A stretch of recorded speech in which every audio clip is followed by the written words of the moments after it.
There you Thank you. go. You're welcome. Oh my God. Anyway, well, that's a little bit missed, not big. Anyway, so risk factors. You did work on the risk factors on your discussion board, and by the way, look at those because they were excellent. But anyway, so there's two kinds of risk factors. There's the non-modifiable and the modifiable, and they make quite a difference. So non-modifiable, of course, are things we can do nothing about, and those are things like your age, your gender. And so, which gender is the most likely to have a stroke? Men. Men, exactly. Yay. No, bad for me to. Anyway, ethnicity. The African American race are much more likely to have strokes, and also Asian. It was, and it's interesting. Asian, if they live in North America. Now, why is that? The diet, maybe? Exactly, the change in diet. Isn't that interesting? And So also unhealthy. the change in lifestyle. And now, what do you think the change in lifestyle, or sort of not necessarily the lifestyle, or maybe I'm saying that wrong. It's our, the way we live, the way the order in which we live, or the drive in which we live. What is different about life in North America compared to life, say, in Japan? They're a very organized race, but what's different about life in Japan versus North America? Not that we've ever lived there, but anyway, what do you think it might be?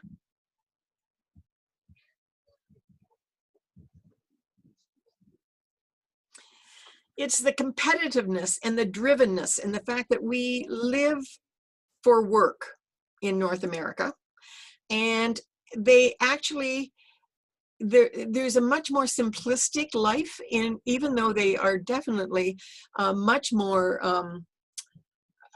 you know, they're much more,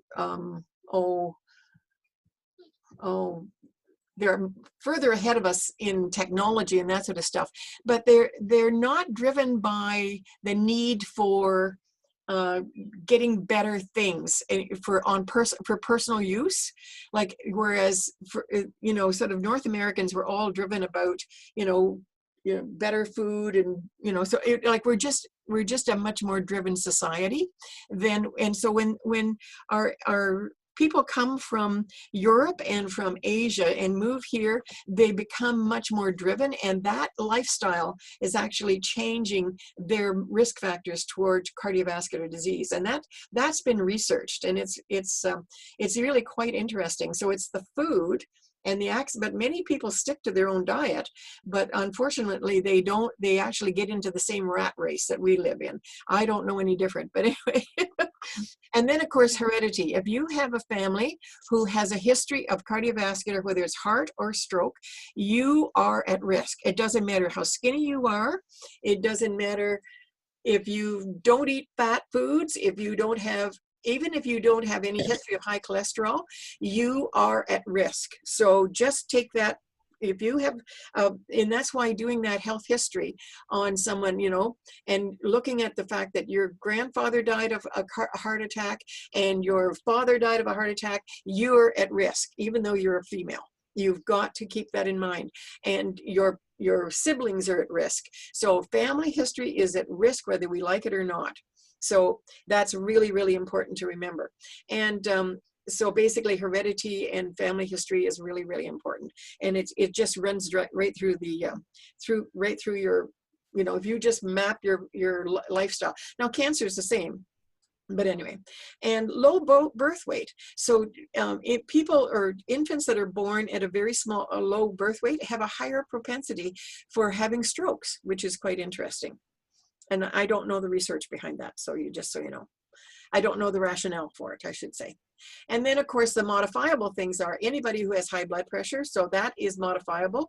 If you have high blood pressure and you know it, you can treat it, take your medications and stick to it. If you have diabetes, you know, manage your diabetes. If you have heart disease, take your medications. If you drink alcohol, stop.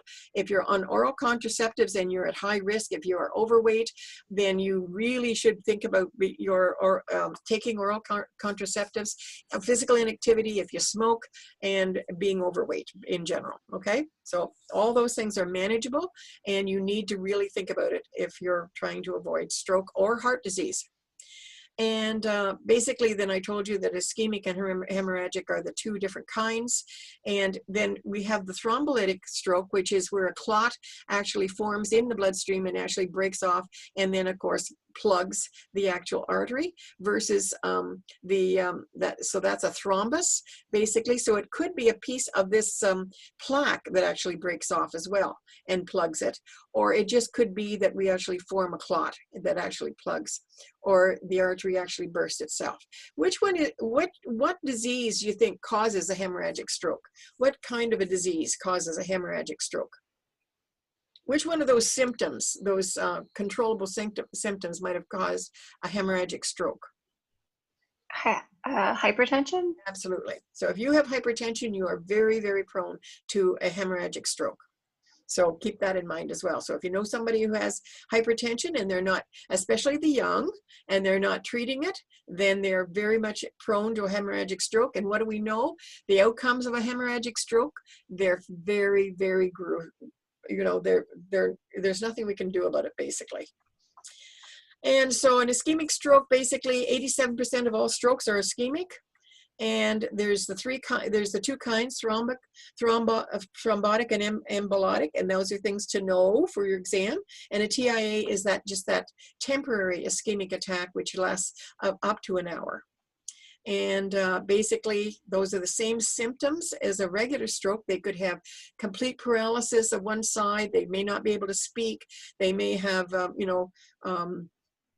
they may not be able to see, and one, they may not be able to see on one out of their one eye or something. It can be any symptom that a regular stroke has. And basically, there's all different. We won't go into stress this one. And then the embolotic stroke is where a piece breaks off and actually goes into the brain. And then the hemorrhagic stroke is 15% of the strokes. And then an intracranial hemorrhage is basically the result of the bleed. So it's intercerebral, I should say. So it's into the brain itself. So you can see that basically this is the bleed inside the brain, as opposed to somebody who had a head injury from a motor vehicle accident. Then you actually see the bleeding on the external part of the brain. This is an internal bleed, okay? And you can imagine if there's that much blood in the brain, then this is actually causing a huge amount of intracranial pressure. And so that basically that has to be extracted in order to get the pressure off the brain. And that doesn't happen when somebody has an ischemic stroke. They can have increased intracranial pressure as well from swelling of the brain, but not nearly as bad as with a hemorrhagic stroke. And so that basically the impact of the symptoms occur very suddenly. So it basically, that's what that sudden terrible headache is caused. It causes the symptoms to occur so very quickly.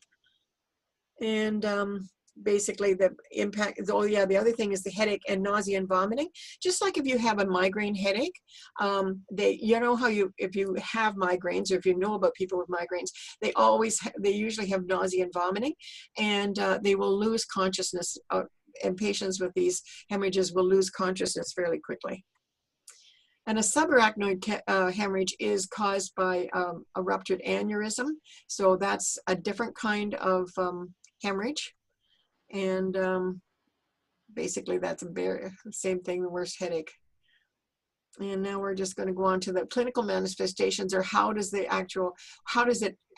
demonstrate what does a stroke affect? So it can affect your motor activity, it can affect how you pee, it affects how you actually function intellectually, and it affects how you perceive your surroundings. So basically your spatial or perceptual alterations. So when you are doing your neuroassessments, when you're doing the different assessments of your, you're getting the person to touch their nose, you're finding out where their leg is with, with your eyes closed, or identifying what's in your hand when you're doing a neuro assessment. This is what it's about. It's like they actually don't know, they can't perceive where things are.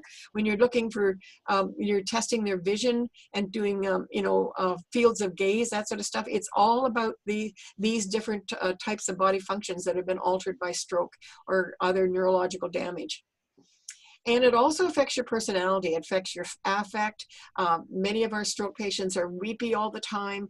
They've lost their sensation and they can't communicate or they can't speak. And then the manifestations of the right and left brain. This is basically, they show the right side. If you have a right-sided brain injury, then of course everything on the left. But the interesting thing that happens when you have a right-sided brain injury, even though you have paralysis on the left, you actually have left-sided neglect. So in other words, you actually totally forget the left side of your body is there. Now that is very different than somebody who has a left brain injury. You don't forget about your right side. It's not the same. So I want you to think about that. If you ever see somebody who has a left-sided paralysis, you'll notice that they let that arm hang. They'll sit on their arm. It'll be dangling over the wheelchair side. Their leg will be dragging behind, like they actually forget it exists. Whereas if they have a left-sided damage and the right side is paralyzed, they're forever worrying about that side. They're always picking it up and holding it. And it's they're very much aware of the right arm being paralyzed. But when it's an injury to the right side of the brain, they forget the left side is there. It's just such an interesting concept that there is left-sided neglect, but there's not right-sided neglect when it's the opposite. So that's something really you need to know as a nurse, that if your patient has a left-sided paralysis, they will really neglect that side, and it will be it's going to get injured because they don't remember it's there. And so they tend to, and they minimize the problem. They're very impulsive. So they forget that they're paralyzed on the left side. So they'll try to jump out of bed. And you're forever having them fall, and they have impaired judgment. They don't realize that they have restrictions at all. So the left-sided paralyzed person is much harder to manage than the person with the right-sided paralysis. They are very aware of their deficits, and they are very slow, very cautious. They're depressed, and they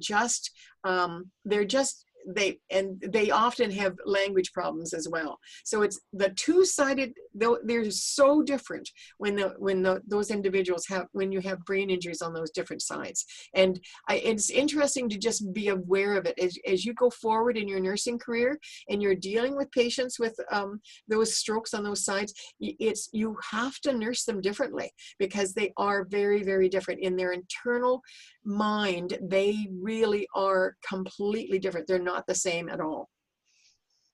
Not to interrupt, sorry, just on that. I'm actually just, as you're talking, I'm just like picturing, because I worked in like long-term care for 8 years while I was doing my nursing originally. And I'm just thinking back, like that makes so much sense because I have one patient that had left-sided, which his arm was always dangling off of his, like the wheelchair, like arm thing. Yep. And it just now seeing that makes sense. And then the other one had a right-sided paralysis, but she was always holding on to her arm with her left hand when she'd be sitting there so it wouldn't fall. So it's just weird to like now, like for whatever reason, it just clicked right now. And I'm like, that actually makes a lot of sense. I know. And isn't it interesting? Yeah. And it's important. And if you think back now, if you think about that person with that left-sided deficit, how many times did they fall? How many times were they trying to do something they shouldn't have done? And no matter how many times you tell them, no, Mr. Smith, you can't get up. You can't stand on that leg. They don't remember that. And they will forever try, and they're forever falling. Like it's really hard to handle. So it's just something to be really, it needs to be on their care plan. And many people they're not been told this, even though, you know, the stroke world tries to tell, beware. Mhm. It's something that people don't really click on. But once you've been told and you get it in your mind, you will remember. And it's just like you say, you envision it now and you think, oh God, yeah, I know that. I've seen it. Yeah.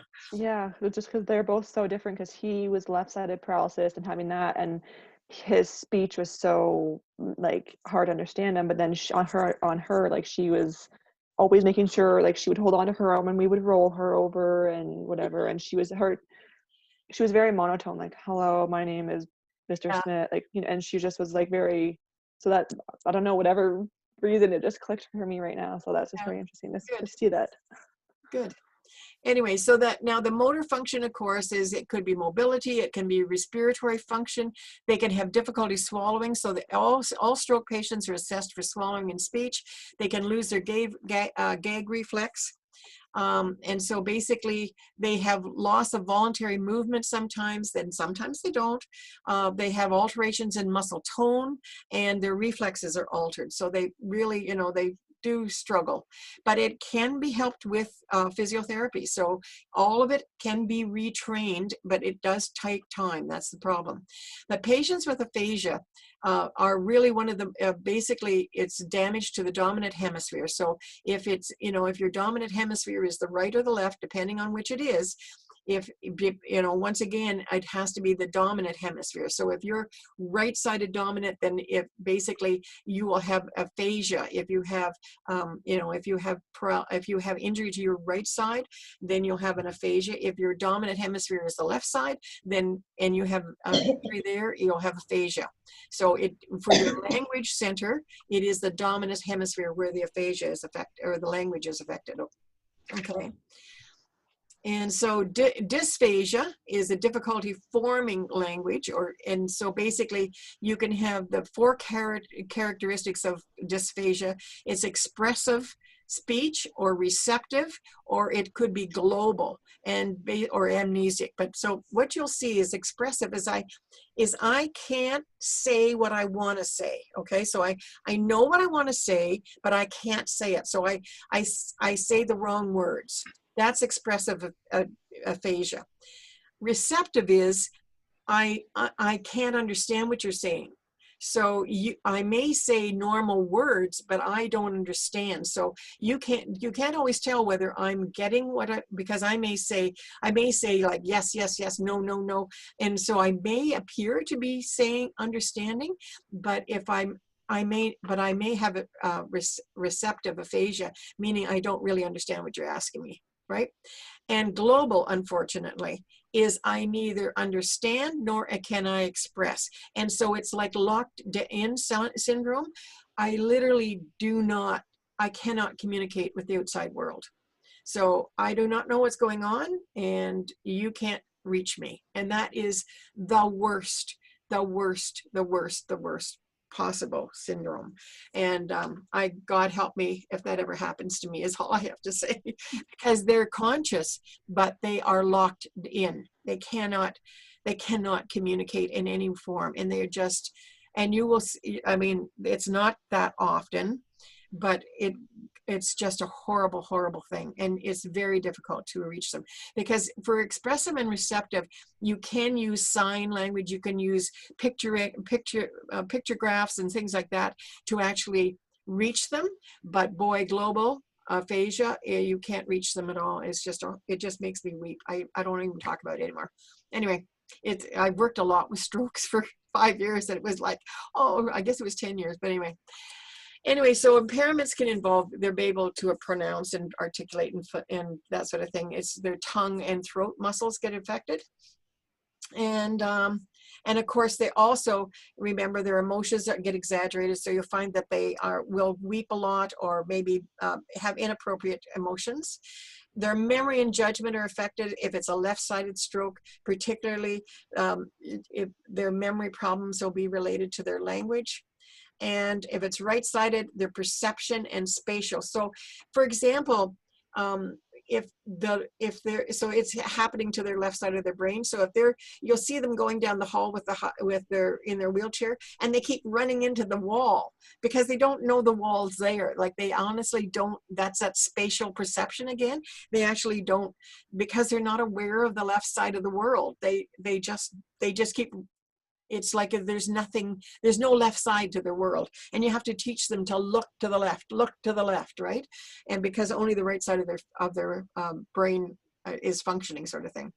Anyway, they deny their illness. They deny the space. They aren't able to see objects or touch and basically it's an apraxia type thing. And then bladder control is a problem. So one of the things about bladder control, though, is one of the things we need to always be aware of if you're caring for a stroke client is that you never catheterize a stroke client unless they're unconscious, because if you can retrain a stroke client, but if you put in a catheter, and we never put in a catheter in Emerge, is that you will take away the sphincter control. And so basically what we do is we literally toilet them every 2 hours, and and get them to, the urge to pee, and make them go to, get on the commode and try to pee every 2 hours in order to train their body to pee again, even though they don't feel the urge to pee. Because if you catheterize them, you have ruined their chances of ever being able to pee normally again. And so that's one of the things that again is something that by research we've found, that you must not catheterize the stroke client, because you literally take away their chances. And so basically strokes are diagnosed by CTs and MRIs. And now there's wonderful, they literally extract the stroke, the clots out of the brain now, which is, I'm going to go through this quicker here. We give them blood thinners, which is TPA, which is given within that first hour. And if that doesn't work, then they will actually extract this, send them for clot extraction. And you can do that up until 8 hours after the event. So people can literally 2 days later, you can have a massive stroke, and 2 days later walk out of the hospital completely well. That's how dramatic it can be. So that's the good news. So the risk factors we talked about, and one of the things that we need to know is that antiplatelet drugs are usually the treatment to prevent a stroke if somebody knows that they have like they have high cholesterol, or if they have blood clot issues. And aspirin is the most common antiplatelet agent, or statins that they're given in advance. So if you have problems with blood clotting, or if you have high cholesterol or things like that, then you will be on medications to try to prevent blood clots. And the surgical intervention is they will do carotid endarterectomies to remove the plaque from your carotids, and then we can actually do stenting of the carotids, and then they actually have intracranial bypassing. And so this is, if you ever had anybody who had a carotid endarterectomy done, this is the plaque inside your carotid artery, and they literally take it out here, and they take that plaque out. They literally slice it open and take it out. So it's a very common surgery that they do, and it's done like getting an appendix out now. It's so common.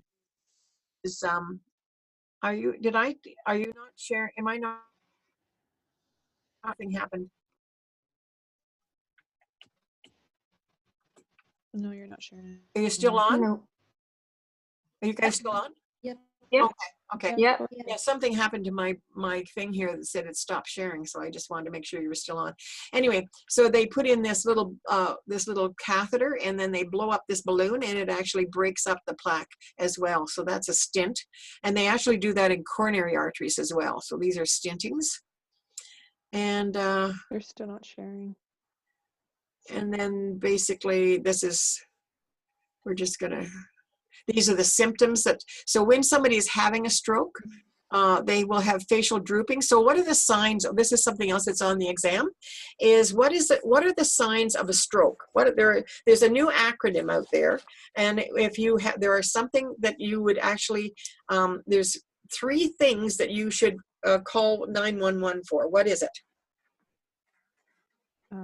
Slurred speech, facial drooping, So it's if something about the face. What is it about the face?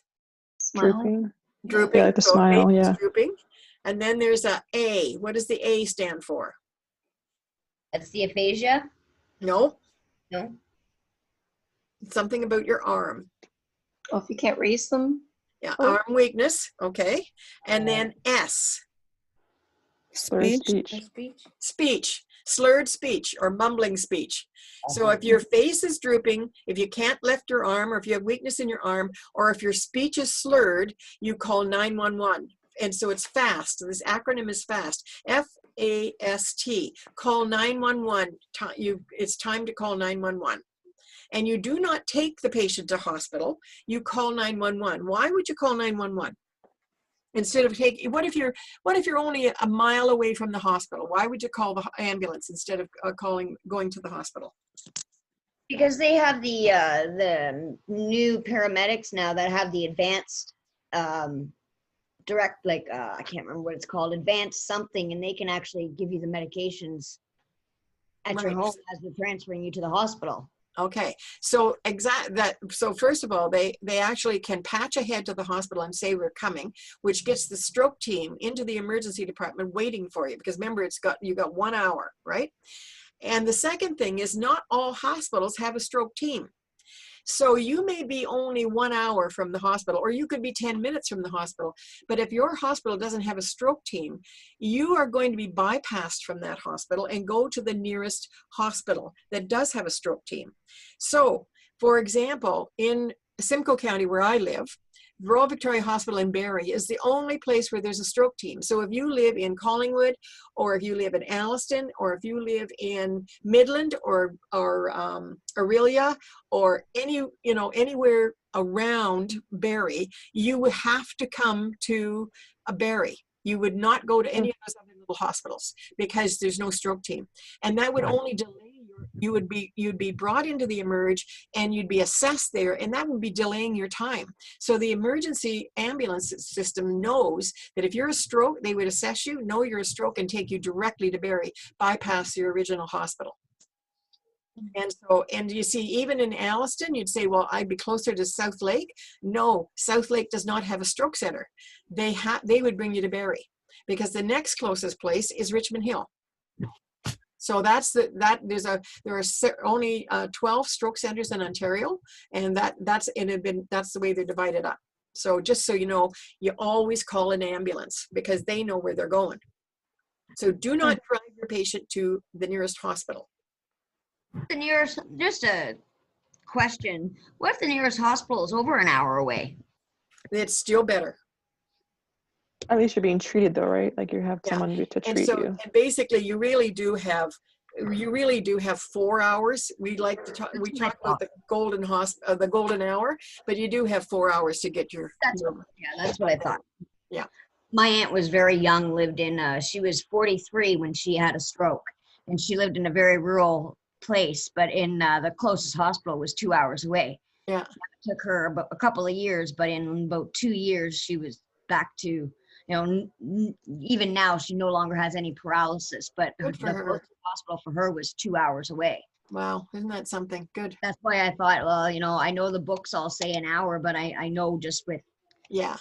family. We all aim for the hour, but in reality, you got 4, and if you're going to have an extraction, you got 8. Oh, okay. But you got to get them moving first, right? Yes. Anyway. Yes. And so basically, this stuff you don't need. This is the acute care stuff, which you're not. You're still not screen sharing. I don't know if you know that. What's that? You're still not. We can't see your screen if you're trying to. If you're showing us. Okay, so then that was something that happened. The screen stopped. Can you see it now? Yeah. Yep. Yes. Okay. Thank you for telling me. Yeah. Okay. So this is actually removing the clot. So here they go in and they actually they go into the brain and they get the clot with this little machine and they suck that clot out.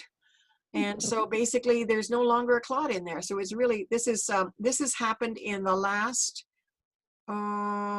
it used to be done and was not very effective, but I think it was about 7 years now. And it's only in the last 3 or 4 years that it's been done locally. So it's really quite new and it's being done well, I should say, with really positive outcomes. It's very exciting. And then, of course, there's berry aneurysms that everybody knows about. You're born with those, and they can get clipped off.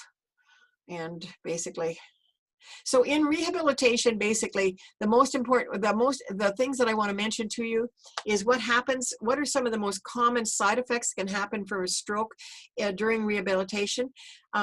Because you're very at risk of having paralysis of the throat and not being in your mouth and neck and not being able to swallow properly. What do you think one of the most common things of you doing when you're in recovery? What do you think you might do?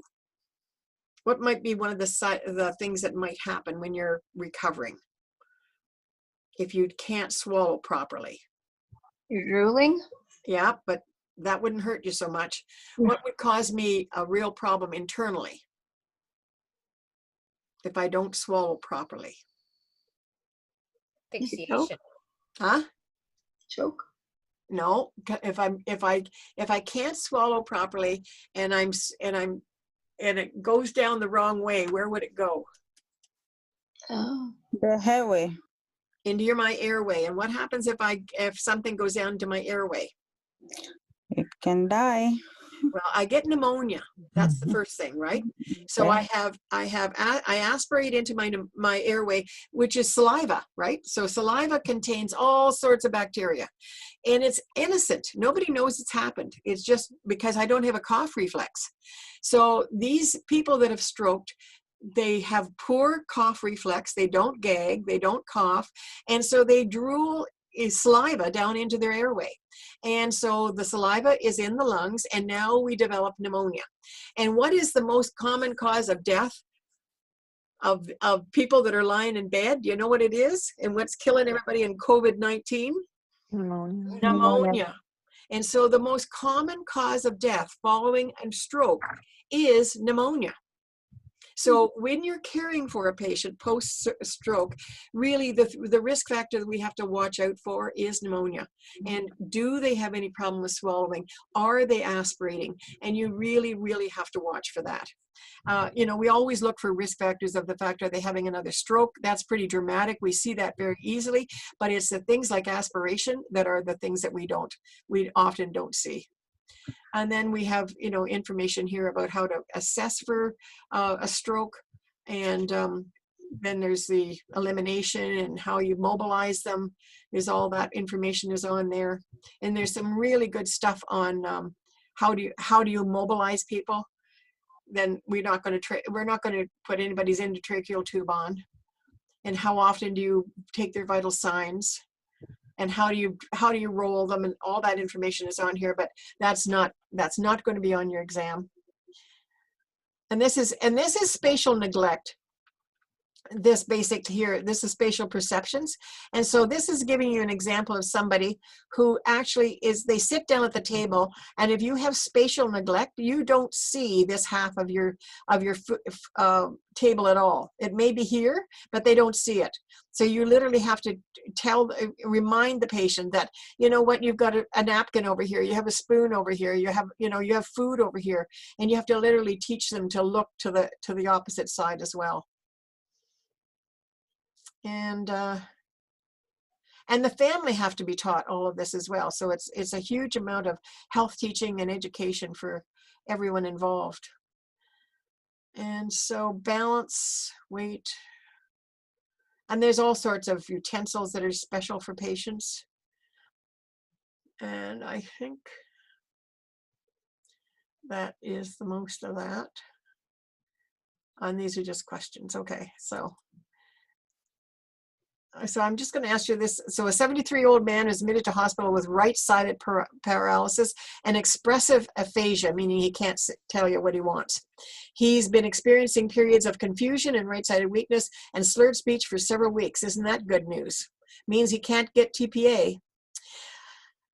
These episodes are brief and resolved completely within an hour. No treatment was sought. So he was having TIAs, right? History of chronic obstructive lung disease, and he had a heart attack 15 years ago, and he has atrial fibrillation. That means he has little blood clots being thrown off. And when anybody has atrial fibrillation, they have blood clots in in the upper part of their heart, and so they should be on blood thinners. And if he wasn't, he was being neglected. Over the first 24 hours of admission, his neurological deficit gradually progressed. So he was starting to lose some of his cognitive abilities.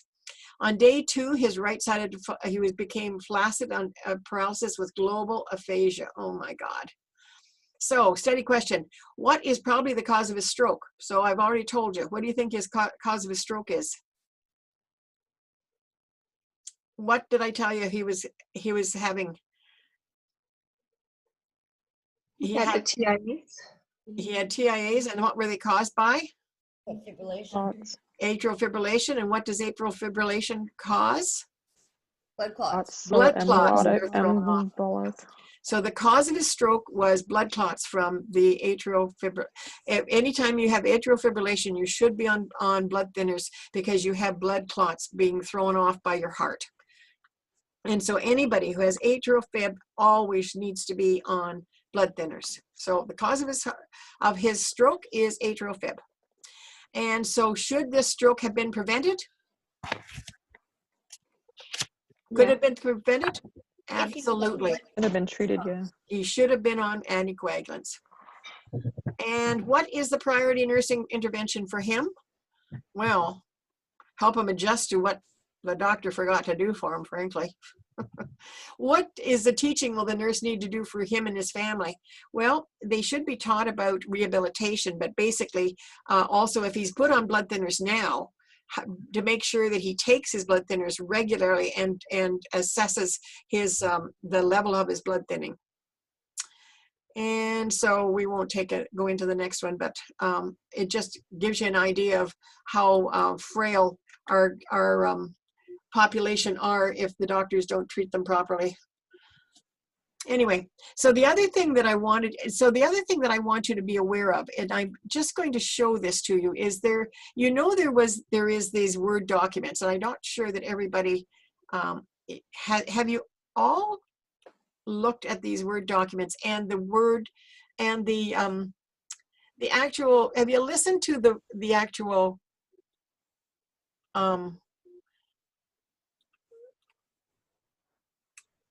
I got to make this move here. Sorry. Come on. You can move. So have you listened to the audio tapes on these Word documents? Some of them. I just read them. So it works, you know. I'm hoping it works is what I'm saying to you, because it's quite interesting. I find it helpful to read and listen at the same time. So these audio tapes, basically, I just want to make sure they work for you is what I really want to know. Did anybody try them? I have, and I liked it for the last test. So it did work for you though, right? For me, it worked, yes. Okay, that's good. Because it reads what you've got there, but it allows you to hear what you're reading, which gives you double the learning. You know that, eh? Yes. You learn twice as good if you hear what you're reading, is what my point is. I have a hard time sitting in front of my computer and reading, this one here was 135 pages. Well, I Yeah. know, exactly. To listen to the audio, I can have that audio on and I can still kind of do things around my computer. Exactly. You can actually learn something. Yeah. I know. So you see what you do is you find it and then you just put on audio and you play your mine's blocked on this particular computer. But anyway, it actually plays it and it actually talks out loud, and it's actually very good. So I have to download my audio first, but anyway, I didn't do that. But nevertheless, I want you to know that if you take the time to actually download it, it's really worthwhile. And but if you're okay with reading the damn thing, fine, go ahead. But it is really quite worthwhile, I think. So I'm just saying to you, those audios are there for you if you want to take the time to do it. And I won't spend any more time telling you that.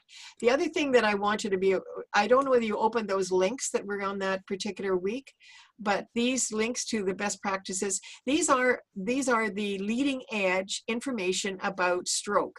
So wherever you work, for example, the best practices, these are the Canadian best practices. I helped write them, I want you to know, so you better read them. But anyway, these are all of the information on stroke, and they're Canada-wide, right? They're the Canadian stuff, and there's the signs, the fast signs. So if you just go to the back of this one, and this is the one that it's on the exam. So face is drooping, can't raise your arms, speech is slurred, and time to call 911, okay? But nevertheless, but these basically, the information that's on these this is what's really good for you for when you're working. This is best practices in stroke rehabilitation. And basically what you need to, it really has all of the information you need and the resources. So if you look at this is, if you're working in acute care, this is the actual resources that you need. So what you do for nutrition and swallowing for a patient, hydration, positioning, shoulder care, skin integrity, transfers, communication, and mobility. So there's a chapter on each one of them on how to support a patient who's got stroke in all of those different modalities. Or if you're working in the community or long-term care, the same thing. There's all of the different modalities, the different how you actually support a patient who's stroking, or had a stroke, so the rehabilitation part of it. So I'm just saying to you, those resources are up to date. They're the latest in rehabilitation for stroke patients. So it's a hands-on tool that you can use if you're actually working with stroke patients, when you're out there in the community, okay, or in acute care, wherever you're working. So I just want you to know they're always there for you. And I'll leave that. And so going back to, did I close off? I probably did. And then the other thing was I went through the other neurological diseases that I wanted to just mention to you, which were the other ones. So there will be some questions on those other neurological diseases. Community, chronic, here we go. So the ones in particular that are important are multiple sclerosis. So there is a really good PowerPoint on multiple sclerosis. And what do we know about multiple sclerosis? So basically, I can't remember which one it was. I think it's the last one here.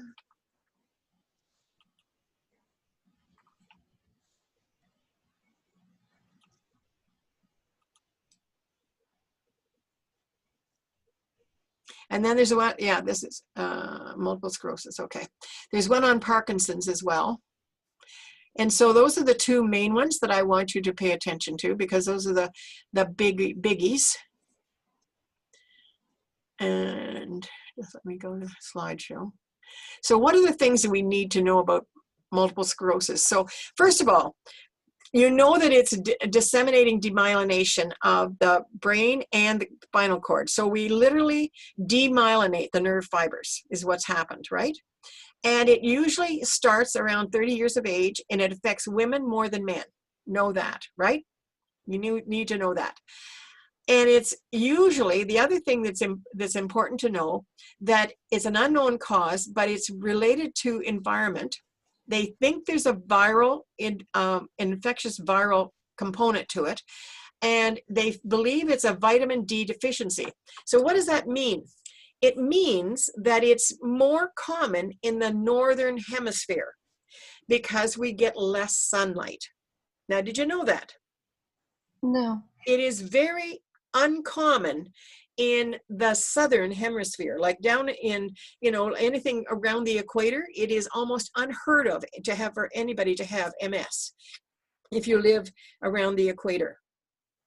But if you live up in Canada, where we have 4 seasons and lots of fall, winter, and dark spring, where there's a lack of vitamin D, it is very common. It is common in patients who have seasonal disorders or infections, or I should say allergies, and people with autoimmune diseases. So if you have a tendency to autoimmune diseases, it is more common. And they do feel that there is some familial tendency. 3rd degree relatives often have MS. So there is very little proven research about MS, but just so you know, that's some of the things we do know. And so basically it's very controversial. And but there are some things that is being done. It's really quite interesting, some of the research that's happening. The T cells, basically they're doing some research with T cells, and some of it's working and some of it's not, just so you know. But my girlfriend has MS, and she's had it for, I guess, about 30 years now. Actually, it's more than 30. And she's completely from C6 down, paralyzed, but living quite independently. But anyway, but it's complete loss of the myelin. So here's your normal neuron, and here's the normal myelin sheath. And as it starts, the nodes of Ranvier looks like this, and then it starts to break down. And while it's like this, they're still functioning. But when it progresses dramatically, it actually starts to break down the actual neuron itself. Okay, and once that happens, then they no longer can get an impulse along that neuron, and so now it doesn't. They cannot, so now they can't move, and they don't have any feeling, right? So basically, during this period of time, they have remissions, but during this period of time, they have no. They can't move, and they have no sensation. So that's basically what you'll see happening. But anyway, and so basically this is, it's diagnosed on an MRI, and this is sort of what they see are these, this basically the shadowed plaque that's in here. And this is basically what they'll actually find on an MRI, and that's quite advanced to actually see that. It's almost 4 to 10 years in that they actually get that, and by that time they're diagnosed by symptoms. So basically, it's symptomatic is how you're actually finding it. So there are 4 different kinds, basically. There's the relapsing remitting, there's primary progressive, secondary progressive, and progressing relapsing. So basically those are the different kinds. And my girlfriend was literally primary and progressing. She never, ever, she didn't have any remissions at all. She just simply went straight to the wheelchair. It was just terrible. But my aunt was as well. Yeah. So basically it affects your respiratory system, your urinary tract, your GI system, your musculoskeletal, your neurological system, your sensories, and your reproductive. Basically every system is affected. It's not, nothing's left unscathed. And the symptoms to start with, though, are interesting because it usually is things like, a numbness in a foot, a blindness in an eye, some emotional problems that don't go noticed because nobody ever notices those things. And so basically it's that weakness or paralysis, a double vision. Sometimes your speech doesn't quite work, or you may become a little spastic in muscles, but that comes and goes, right? And then the numbness and tingling, patchy blindness, blurred vision, vertigo, hearing problems. And I can't remember what that is. I looked it up. Oh, I forget. Oh, I can't remember that one. Anyway, but then ataxia, they sort of tripping, not having good function. Nystagmus, your eyes jerk when you're doing going from one side to another. Bladder and bowel problems, sexual dysfunction, decreased libido. That's one of the things that young adults notice, that they literally have decreased libido and don't know why, basically. And then emotional manifestations like anger, depression, euphoria. And the drug therapy, steroids have been tried. Sometimes beneficial, and it's usually not. Interferon has been tried. My girlfriend had that, and it worked a little bit, didn't really. And then they've tried acetylcholine, cholinesterase inhibitors, tricyclic antidepressants, cannabis, surgery. She had that controversial procedure that took her down to the States for. I can't remember what they called it. It worked for a little bit. And so what do people with MS die from? What they die from is pneumonia.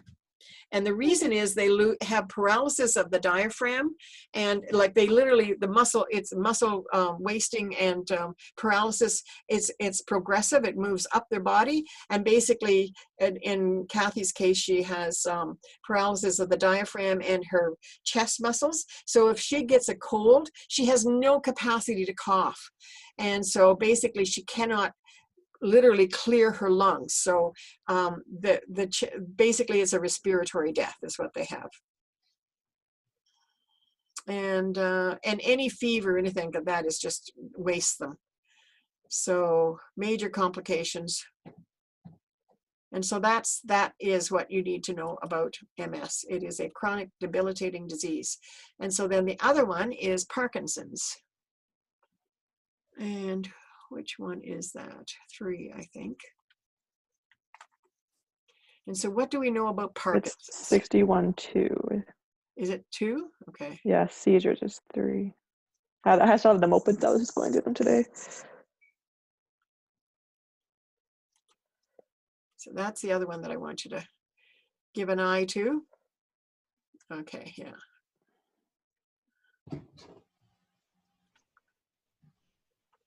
And so basically it is that, so it's characterized, what's really interesting about Parkinson's is it's a slowing down of the initiation and execution of movement.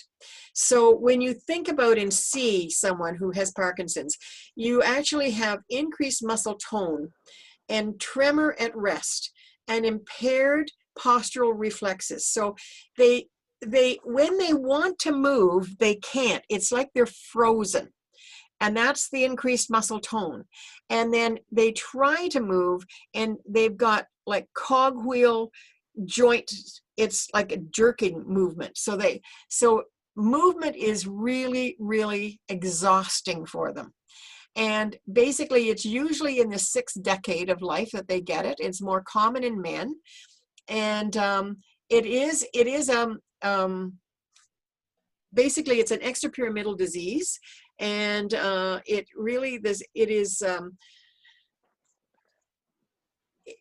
symptoms have occurred after intoxication of a variety of chemicals, basically is what they say. But basically it is when you're looking at the brain, and we don't have a diagram of the brain here, but there's one there. Okay, so basically when you think about the extrapyramidal tracts, there's a whole lot of tracts inside the brain that are literally connected by neurons. And so basically this next one here, so they're not connected by direct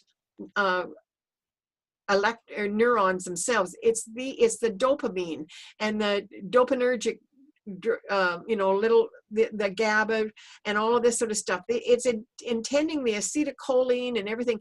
It's that is actually be transmitted in order for the normal function to occur. And because these are lacking in our patients with Parkinson's, the lack of this activity occurring is what causes them to have this problem.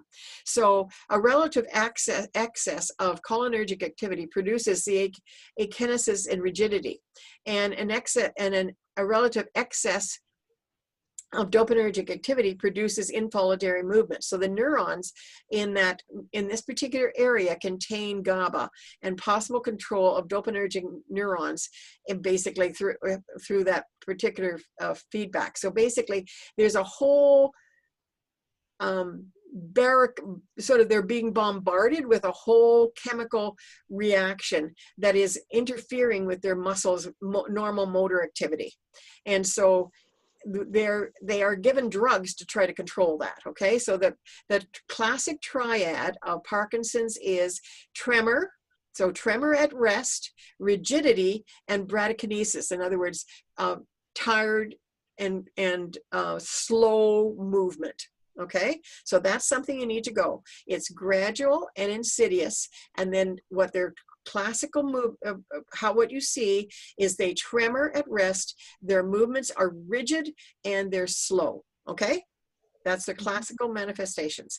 They begin with mild tremors and maybe a list, or their arms swing funny, and then in the later stage they shuffle and they propulse forward. So basically when they're walking forward, they sort of start going fast, right, without and then they start to lose their proper posture, and they're leaning forward. If you can remember, if you noticed anybody there's great videos of people with all you have to do is Google the Parkinson gait, and you'll see what I'm talking about, basically. And so basically it makes it very difficult to actually see or to actually miss what Parkinson's look like. And then the other thing to look for, if you are suspecting somebody is Parkinson's, what you need to look for is pill rolling. One of the most common things in Parkinson's is when somebody is rubbing their thumb and forefinger together in a rotary fashion. It's a pill rolling, but that is a very common action of somebody who's Parkinson's. So you might notice in your grandfather or somebody like that who is forever running their thumb and forefinger in a pill rolling fashion, and they may be Parkinson's. Have you ever seen that? I do that all the time, so now you're scaring me. Well, and is it because it's nervous? Like sitting here listening to you, I'm not taking very many notes, so I find I'm doing it. Well, a nervous tick, I think. It could be, and it can be, but I mean that's and you're not in your 60s either, so no. But it's something to actually it's just something to keep an eye on is all I have to say. Yeah. And so the other thing is to put your hand down calm, and does it ever tremor? No, so then that's the other thing that you move out of, right?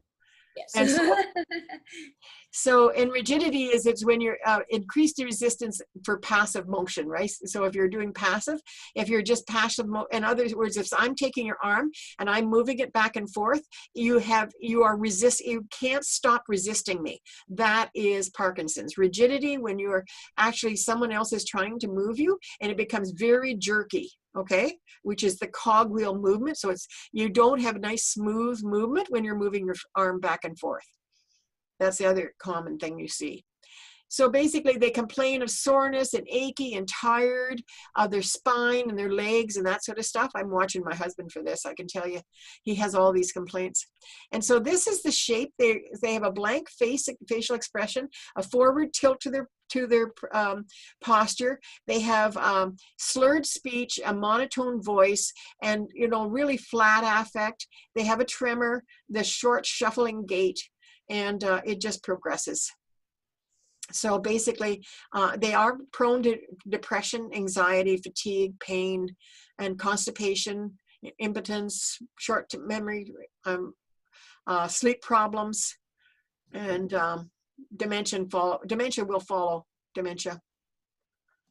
And so I think, and there is lots of drugs. But one of the things you worry about is that eventually there is dementia. So it needs to be treated. It shouldn't go untreated. But basically anticholinergics are used for the management to decrease the acetylcholine. I take Parkinson medication, but it's for my, I have restless leg syndrome, terrible. And I take anti-Parkinson drugs for that, and it really works well. So I hope it's not, it actually affects the serotonin, so I hope it's not going to cause me to have Parkinson's someday. That's what I worry about. I think, oh my God, that's all I need. So there's lots of deep, and I'm not going to ask you any of that deep, what kind of surgery you're going to have. But they can put them on tranquilizers and methyl dopa and amphetamines, but they also have excessive saliva, and they have weight loss. But there you are, tremor at rest, pill rolling, poor coordination, and a subtle dementia. And that's really what I wanted you to know, okay? That's the end of that, okay? So, end of that. And how are we doing for time? Oh, it's getting late. Okay, so then I just want to flip here to cardiac congestive heart failure. So in the congestive heart failure, it's just about congestive heart failure, okay? And there is the, once again, the file, the document that has good key learning things on it about the actual congestive heart failure. So it's a scripted, it has all of the key points that you need to know. And also we're going to look at the document out of the, so this is really quite good. I'm just going to show you this. Okay, I have to bring that over. So this management of heart, the reason I want you to look at this is right out of the text, and I don't know whether you've got the text, so that's why I wanted you to see it. But basically, the reason I want you to see this is because this is really, goes through what the etiology and pathophysiology of heart failure is. And it also talks about the difference between right and left heart failure. So basically, you don't have to draw a diagram or anything like that. What I want you to think about is what the manifestations, so that really, if somebody has a heart failure, there is a difference between right-sided heart failure and left-sided heart failure. And if somebody has a right-sided heart failure, it is because there is a blockage to the pulmonary artery. And if you have left-sided heart failure, it's because your heart is not beating strong enough, okay? So the left-sided heart failure actually causes, you're not able to, your left side of your heart is not able to pump the blood to the rest of your body. And so the blood the blood actually backs up into the lungs, and now you have congestive heart failure. That is congestive heart failure. But if you have right side of heart failure, it's because you have pulmonary hypertension. In other words, there is a blockage in, something is stopping the blood from going from the right side of your heart into the lungs. And that is something entirely different than congestive heart failure. So this is really about congestive heart failure that I'm basically focusing on. So the complications of heart failure basically is what causes congestive heart failure, which is left-sided heart failure. Okay? And so it's going to talk about it's decompensating heart failure. There's an decreased intravascular volume will cause it, a decreased venous return, a decreased afterload.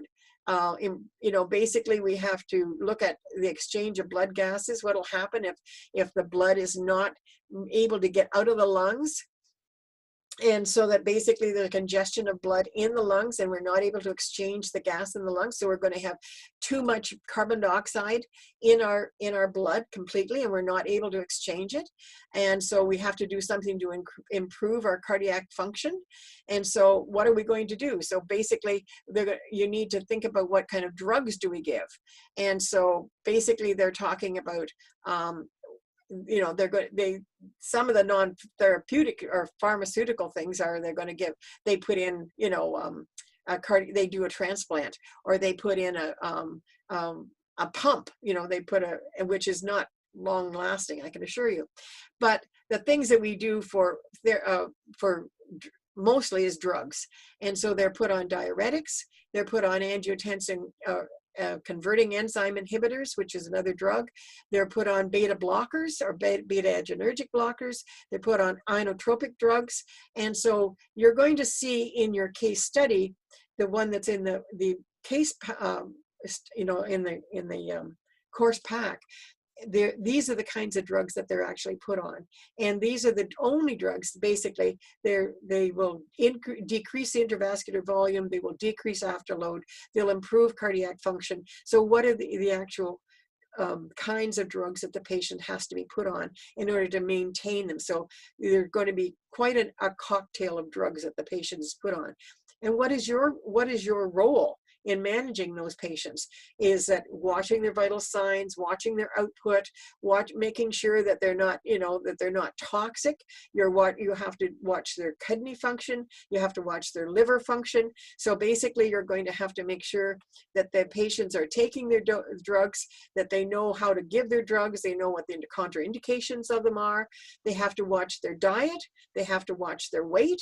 And so basically, it is a thing of how do you assess and manage a patient who is in congestive heart failure, because most patients don't go on to having mechanical supportive devices put in.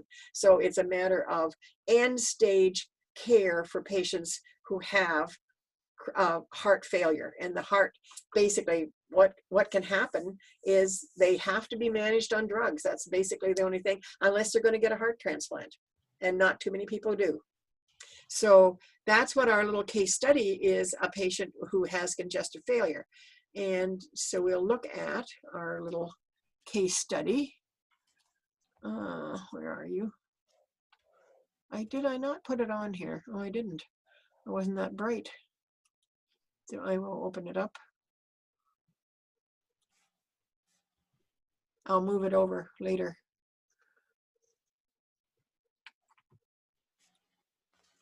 I thought I had it on.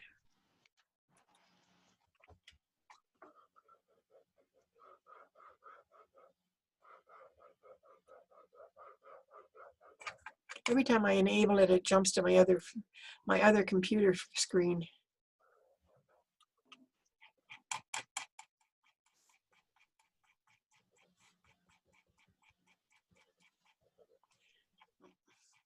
So going through this one.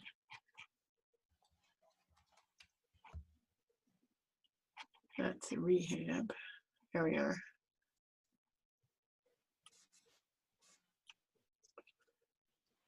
So here we are.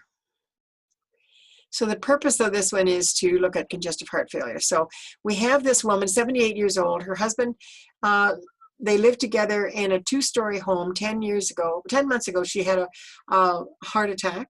In the past week, she's had severe shortness of breath and hemoptysis, blood in her sputum, fatigue, and a poor appetite.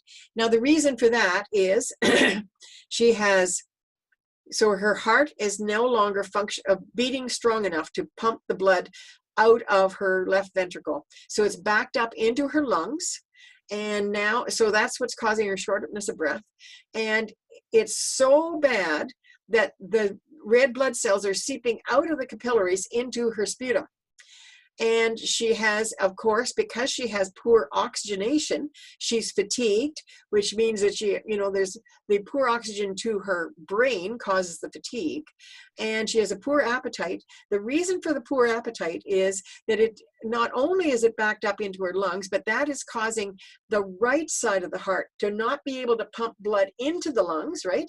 Because the lungs are being blocked by you can't get any more air or fluid into the lungs because the lungs are blocked by the left side not being able to empty, right? So we now have right-sided failure because the left-sided failure has progressed. So now it backs up into the liver and into the gut. So basically she has complete heart failure. Her left and right-sided heart are failed. So she's not hungry because her gut is edematous as well. Her liver is swollen, her gut is swollen. She is completely failed, and her kidneys won't be functioning as well. So she has a poor appetite. She has difficulties climbing her stairs. She's unable to carry on her normal activities like gardening. She was assessed in the emergency department and admitted to the unit with acute heart failure. An IV lock was established and a Foley catheter was inserted. For them, that's okay. She's not a stroke. When you're collecting assessment data, you observe that she breathes easier when she sits in high Fowler, as anybody would. We'd definitely put anybody in high Fowlers. You listen to her lungs and she has crackles with diminished breath sounds. And the crackles, of course, are fluid in her alveoli because of all the fluid that's not getting around. She has 3+ pitting edema in her ankles and feet. And again, that's because of the fluid not being able to move forward into the right ventricle because of the backlog. She tells you that she usually takes her medications regularly. And so she's on digoxin, which is a cardiac glycoside, which is actually increases contractility of the heart. Lasix, which is a diuretic, and I can't say it. Eneleptrol and potassium supplement. Lately, she's taken off. She's taking half of her yellow pill, which is Lasix, to avoid getting up. Oh boy, she stopped taking some of her Lasix. For her diet, she admits that restricting sodium has been difficult, so she's not really restricting sodium. That's even worse. Admittedly, she shares that occasionally she enjoys fast food and a soft drink. So she's not been following her diet as well. So that she sort of caused her own heart failure here. So, relating the information you know about heart failure to Doris's situation, link her previous MI to the current diagnosis of acute heart failure. What makes the other causes? What are some of the other causes of heart failure? What may be other causes of heart failure? So, what do you think?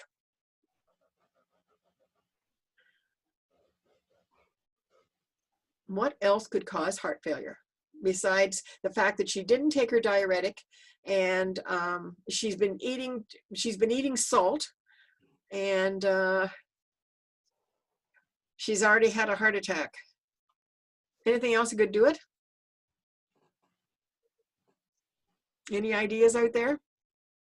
Well, I'm just thinking if she's taking digoxin, wouldn't she have an order to be checking her heart rate before she takes it? So she's taking it when she's not supposed to be. I don't know. She's taking it when the digoxin she's taking as she should, which is once a day, which is good. We want her to do that. The Lasix, she should be taking 1. Yeah. But she's only taken half, which is not good. That's why she's got pitting edema. That's right. That's one of the reasons. And the fact that she's eating salt is adding to it as well.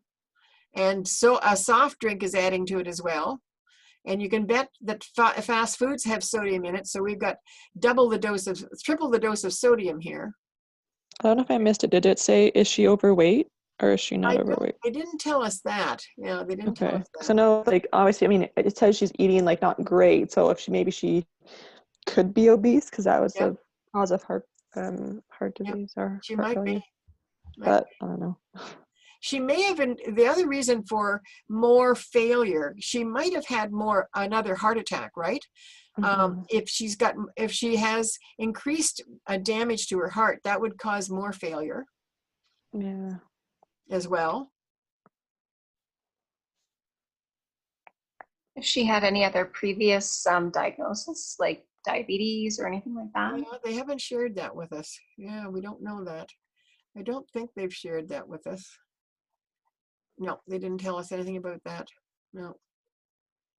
They've given us very little. Anyway, describe what kind of tests would confirm heart failure. What kind of blood work would we do? What do you think? Do an arterial blood gas? What's that? Blood gases? Yep, for sure. Okay. She'll be in, what do you think? Will she be acidotic or alkalotic if we do blood gases? Will she have respiratory acidosis or alkalosis? Alkalosis. So why would that be? Why would you think she would be alkalotic?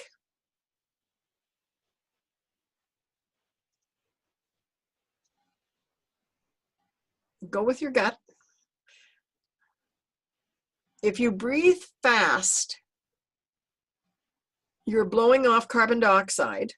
Yes. And so if you blow off carbon dioxide, your pH tends to go up. Yes. Therefore, you would be,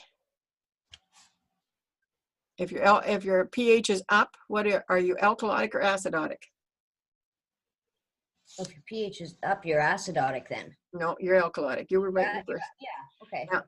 So it would tend to be alkalotic because she's probably breathing fast, right? They haven't told us what her breathing is, but she's got diminished breath sounds and she's breathing. She was breathing fast, trying to climb the stairs, and I'm sure she's short of breath. They haven't really told us that, but I'm sure she is. So she's probably alkalotic. Her pH, her PCO2 is high, and so she's probably respiratory alkalosis. So definitely, we would try that. And we would check for her enzymes again. We'd check her electrolytes. We'd check her BUN to see if her kidneys are functioning. We'd like to know what her kidneys and her liver's doing. But that wouldn't necessarily confirm her heart failure. I think basically we just need to do routine blood work. Anyway, in addition to the assessments described in the story and other nursing assessment gathered daily, each shift, and how often? Well, her vital signs, right? Yes. Identify her needs and nursing care. We won't bother doing that. Has an IV adapter in place and Lasix is ordered to be given IV. Explain your nursing responsibility in regards to giving care to an IV site. So what do you think about that? I don't think we need to spend time on that one. She's ready for discharge. Oh, they're going to send her home that fast. Her medications will remain unchanged. You're caring for her, and the important part of managing her condition. When you're caring for Doris, you recognize she requires more education in what area? What do we need to teach her about? Medications. Yeah, and Diet. her diet, right? The two main things that she got really mixed up on. And her activity and rest are really have not been a problem, but boy, we sure need to make her know that what she did was not good for her. So you can see that was really, really pretty simplistic, that little case study, wasn't it? Mm-hmm. So basically, what I want you to really give some look at, though, is I want you to, in your textbook, I want you to look up the drugs that were on that particular site. I want you to look up the drugs for congestive heart failure. So in your whatever medication or medical textbook you've got, I want you to look up, and I think they're here. Did anybody looked at the PowerPoint lately? Were they listed on here? I want you. I think they were listed. So there's a few of them. I was a while ago, I looked, okay.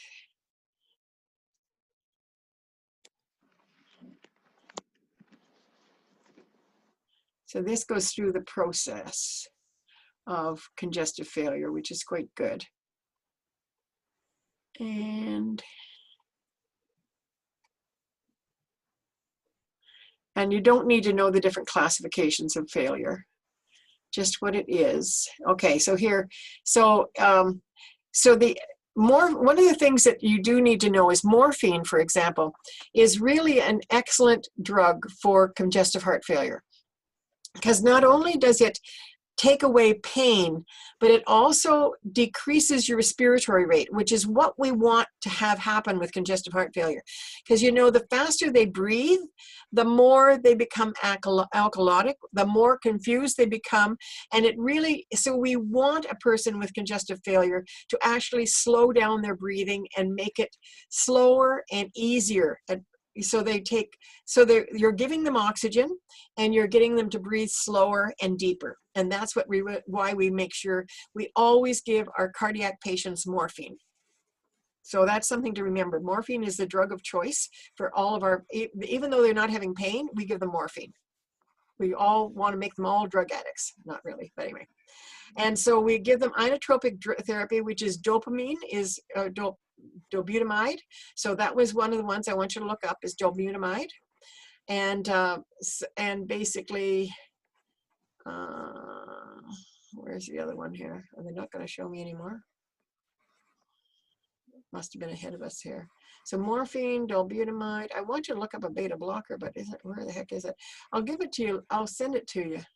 If it's not going to be here, I'll give you the name. I guess it's not going to be here. Where the hell did it go? I have a couple that I want you to look up, okay? Odd. Where the heck is it? Sorry. Antidiuretic, that's the mechanism. Angiotensin. Well, okay. Well, I'll find it and send it to you. I'll post it. Look up these drugs for me. So these are the drugs of choice for congestive heart failure. So Lasix for sure, morphine for sure, dopamine for sure, and oh, there it is. So we have diuretics, and there are two kinds. There's loop diuretics, and there's, ACE inhibitors. So find an ACE inhibitor. Okay. And then there's that. Okay, so then there's that. Okay. Well, they're just slow in coming here. All right, I'll give you a list that's all put together, and you don't have to search for it. Okay. But there's just a few things that I want you to know about that, okay? Yes. All right, that's it on those two subjects.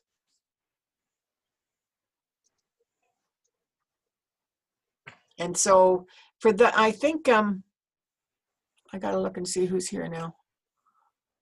Okay, Rashidat, I think you missed it, but we said we're going to put up the exam for later, and I'll have it up for a week, and about probably around the week of May the 6th to the 10th or something, and just have it there for you guys to write whenever you want.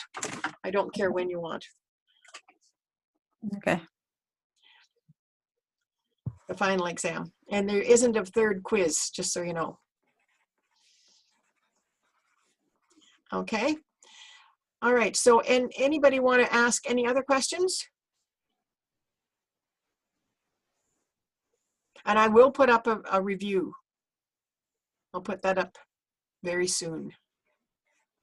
This is not about this class, but when it comes to our skills class, Yes. when we're completely done that, do we get like a certificate letting you know that you've completed it? Is that how that works? So with the skills, let's just answer all the questions for this so that anybody who doesn't want to talk about anything else can get off, because not everybody's doing the skills and the others. So okay. Sorry. No, it's okay. I will answer those though. Is there any other questions about the chronic? No, not for me. Not for me. Nope. Okay. Okay, so we'll end that part of the session and we can go on to talk about questions about skills and the videos for anybody who needs to talk about the videos for the assessments as well. So the skills first. Has everybody done your exams? That's the first question. I haven't looked. Yep. Anybody I've not? written one, yeah. But the video, you'll get my video tomorrow or Friday when my son comes. Oh yeah, that's right. Yeah. Okay. Anybody else with any questions on that one? I was Oh. just wondering when you is it easier for me to make a video or to do a call, or what do you? For the skills? Yeah. Well, I don't know. It might be easier for you if we do it live, because then I can Okay. answer questions. Like I can respond to a question without you having to redo it, sort of thing. Okay. But if you don't think you need to, then that's okay too, because it's pretty simple. Yeah, I'm just trying to think of how to set it up and that. I was talking with Alicia a bit of how she did hers and stuff, and I'm just trying to think of how to do it. But it might just be easier to do a call and then not have to upload a video and send to you. Yeah, I know. This is it. Your video is such a painful thing, and you do very well on Zoom, that I think it might be easier for you, particularly, to just do it live. Like just have it on have your computer or whatever it is you're going to use at your kitchen table, and we do it right there. Okay. And just kind of do it like a face-to-face, or Yeah. not do the whole scenario thing. Okay. Oh no, we're not doing a scenario. You're doing I'm your patient. Okay. You're talking to me, and you're gonna, you tell me about the drugs, and you tell me how you're doing, and you tell me about the 10 rights, and then you demonstrate for me how you're drawing up your meds and where you're going to give it, and show me where you're going to give it, and then you give it in your orange or wiener or wherever you're going to. Okay. So, no, it's all about I want to see your technique for drawing up and how you actually give it. But all that other stuff is you're interacting with me. And so it's just as easy to do it that way. Okay. Am I showing you about the mixing thing, or just drawing up in general? What's that? To mix the powder and the No. liquid, or just to draw? Okay. Yeah, just draw it up. Okay. And once we finish that program, do we get something letting us know, do we get a certificate or something letting us know we've completed it? Okay, so is it the only course you're doing? That one in the chronic health. Skills in chronic health. So they're not really, you don't really, because basically it's a program, right? So if you're not doing any of the others, and you need something to say that you've done that particular one and just that, I can certainly give you a certificate, but basically it comes as a package. And so basically what I can do, what you do is you have, it goes on your file, and your file is with Georgian, and basically you can have there's a transcript, and you can get your transcript at any time and print it off, so that's probably what you're looking for. It's a transcript. Yeah, it's more just for something, because I have been out of nursing for 3 years. It's just more something to attach to my resume to let them know. Okay, so I'll show you someday. I can show you how to get your transcript. Okay. Is basically what you need to do, and what you need to do is go online and get your transcript, and because that's what you really need, and it shows your mark and everything, you like any courses you've taken. It shows your name and your number and your transcript, and that's what you would show any employer or anything like that you've taken those courses, right? Oh, okay, perfect. Yeah. Okay. So Sabrina, if you want to set up a date to do your thing, I can, give you whatever time you want. Okay. I think I sent you an email. I wasn't sure when you were available, but yeah, I'm pretty much free whenever. I don't really do. I'm just, yeah. So whatever works best for you. Okay. So you tell me, because during the day is tough, because I have the kids and stuff. Little kids. But I can do it usually between 11 and 12, because the littlest one sleeps at that time, and then from then on it's after 6 o'clock I can do it. Okay, well, I mean, evenings is fine. That way it doesn't run into if they wake up or something. That, I mean, Oh, evenings no, not a the big deal. father's home by then. Oh, no, I mean like in like the morning. I meant like if that was too like be maybe too rushed or whatever, then we can just do it in the evening. That's not a big deal. So anyway, and I also am quite capable of doing it in the middle of the night. Okay. Like I Okay, do it I'll, at 2 o'clock in the morning or 4, or, you oh know, my because I'm up goodness. all night long. Oh my gosh. Yeah. Okay, I'll send you an email. I'll Send me see. a time that's good for you, because I literally Okay. can accommodate that, right? Okay. And I mean that Sounds for any good. of you guys, any of you. Whatever time you want to do it, if you want to do it, when you want to do it, I'm available. Okay. Sounds good. And if we send you in that video and we've just really messed up on it, you would let us know. I would send it back to you and say, here's what you did wrong, and now do it again. Okay. Okay. Then I would do it with you. Yeah. I suggest you do this differently. Okay. Okay. But if it's really tough doing a video, like if you find yourself just like, don't spend a whole lot of time doing the video if you're having trouble, because literally we can do it in like 20 minutes. Okay. Well, I'll attempt it with my son, and if it doesn't go right, then I'll be getting a hold of you. Okay. Yeah. That's good. Okay. All right. So everything else okay? Yep. I Good. think so. All right. We'll get this wrapped up. Good work. Good work. Okay. All right then. Thank you guys. Thank All you. right, thanks. We're good. All right. Thanks. We'll talk to you soon. Okay, have a Okay, good have a night. good night. All right. Have a good Bye-bye. night. Stay safe. Take care.